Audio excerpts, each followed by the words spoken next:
जिस विषय पर बात करेंगे वो है क्रोध। क्रोध वो भावना है जो हमारे सारे जीवन को घेर कर रहता है। क्रोध को ना उम्र की मर्यादा है, ना ही ज्ञान की। कब, कहां और किस कारण से क्रोध पैदा हो जाए वो कोई नहीं जानता। और जब क्रोध जन्म लेता है तो तुरंत ही विचार करने की शक्ति खो जाती है। बुद्धि पर अंधकार छा जाता है। वर्षों के संबंध पल भर में टूट जाते हैं। सारा जीवन बिखर जाता है। किसी भी कारागार में जाकर देखिए, अधिकतर अपराधी क्षण भर के क्रोध का दंड भोगते हुए दिखाई देंगे, पर फिर भी हम क्रोध पर अंकुश नहीं लगा पाते।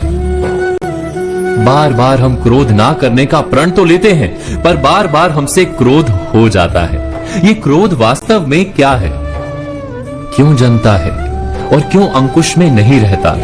उदाहरण के लिए आप एक बालक को देखिए, उसे किसी वस्तु की इच्छा होती है और उस समय अगर उसे वो नहीं मिलती या कोई उसे भयभीत करता है तो वो प्रतिक्रिया देता है। बालक की प्रतिक्रिया क्रोध है, क्योंकि बालक निर्बल है, निसहाय है। बालक अपनों से बड़ों को अपने वजूद का एहसास, अपने अस्तित्व की प्रतीति करवाने का प्रयास करता है क्रोध के माध्यम से। बड़े होने पर भी हम क्या ऐसा ही नहीं करते?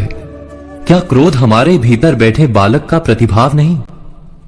अर्थात क्या क्रोध वास्तव में केवल बालक जैसे व्यवहार का नाम नहीं?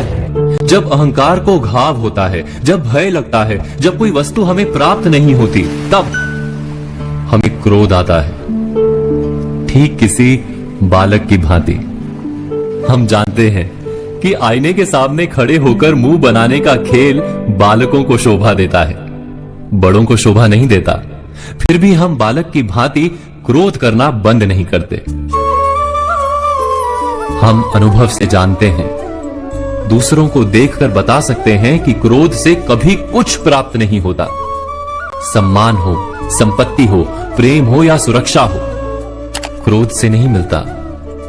मिलता है तो प्रयासों से, कार्य करने से, बुद्धिपूर्वक विचार करने से। मनुष्य मात्र अपनी आदत। वीडियो को पूरा देखने के लिए धन्यवाद और दिल से कहे राधे राधे।